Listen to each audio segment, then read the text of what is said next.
আজকে যে গল্পটি আপনাদের সাথে শেয়ার করব, গল্পটির নাম অন্যরকম হিমু। এই হিমু হুমায়ুন আহমেদের হিমু চরিত্রের সাথে মিল রেখে বানানো, কিন্তু এই হিমুর মধ্যে কিছুটা পার্থক্য আছে। তাহলে শুরু করি আমাদের অন্যরকম হিমু। সন্ধ্যার আকাশটা ধীরে ধীরে লাল হয়ে আসছিল। হিমু নদীর ধারে বসে উদাস চোখে জলটার দিকে তাকিয়েছিল। বাতাসে একটা মিষ্টি গন্ধ ভাসছিল, আর সেই গন্ধের মাঝেই হঠাৎ পেছন থেকে ভেসে এলো এক কণ্ঠস্বর, হিমু। পিছনে ফিরে দেখল রূপা দাঁড়িয়ে আছে, শাড়ির আঁচলটা হাত দিয়ে ধরে রেখেছে, যেন হাওয়ায় ভেসে না যায়। মুখে মায়ার হাসি, চোখে অসীম জিজ্ঞাসা। তুমি এখানে বসে আছো? কোথায় যেন হারিয়ে গেছো মনে হচ্ছে, রূপা বলল। হিমু মৃদু হাসল। তুমি এলে আর কিছুর দরকার কি? রূপা বসে পড়ল তার পাশে। নদীর জলটায় চাঁদের আলো পড়ছিল, যেন রূপার চোখেরই প্রতিচ্ছবি। তারা দুজনেই চুপচাপ বসে রইল, তবু যেন হাজার কথা বলা হয়ে গেল। দিনগুলো এভাবেই কেটে যাচ্ছিল। রূপা আর হিম যেন ছিল একে অপরের অসম্পূর্ণ স্বপ্নের পূর্ণতা। রূপার প্রাণোচ্ছলতা আর হিমুর গভীরতা এক অদ্ভুত সুর মেলাতো তারা। রূপা বলতো, তুমি একদিন বড় কিছু করবে হিমু। তোমার এই নির্ভীক মন তোমাকে সবার চেয়ে আলাদা করে দিয়েছে।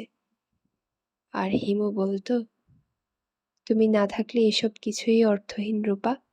তোমার এই হাসি আমার পৃথিবী। কিন্তু কোনো গল্পই হয়তো চিরকাল একই রকম থাকে না। একদিন রূপা হিমুর দিকে গভীর দৃষ্টিতে তাকিয়ে বলল, হিমু, আমি তোমার কাছে কিছু বলতে চাই। বলো, হিমু বলল। আমার জীবনে এমন কিছু আছে যা তোমার সঙ্গে ভাগ করা কঠিন। কিছু বাধ্যবাধকতা, কিছু অসম্পূর্ণ দায়িত্ব। আমি জানি না এই সম্পর্কের শেষ কোথায়।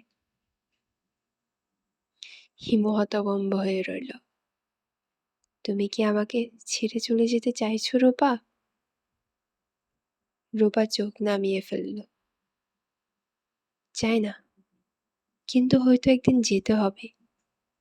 কারণ সব ইচ্ছে পূরণ হয় না।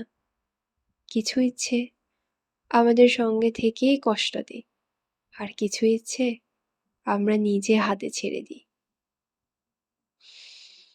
হিমু কিছু বলল না। তার ভেতরে যেন ঝড় উঠল। সেই রাতটা তারা একসঙ্গে কাটালো, চাঁদের আলোয় নদীর ধারে। তারা হাসলো, গল্প করলো, কিন্তু দুজনের মনেই ছিল অজানা এক শূন্যতা। এরপর সকাল। রূপা হিমুর কাছ থেকে বিদায় নিল, কোনো শব্দ ছাড়া, কোনো প্রতিশ্রুতি ছাড়া।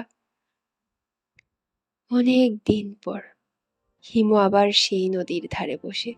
নদীর স্রোত বয়ে চলে, আর তার স্মৃতির স্রোত তাকে ফিরিয়ে নিয়ে যায় রূপার কাছে। ভালোবাসা কখনো হারায় না। রূপার মায়াবী হাসি, তার স্পর্শ, তার কথা হিমুর হৃদয়ে চিরকাল বেঁচে থাকে।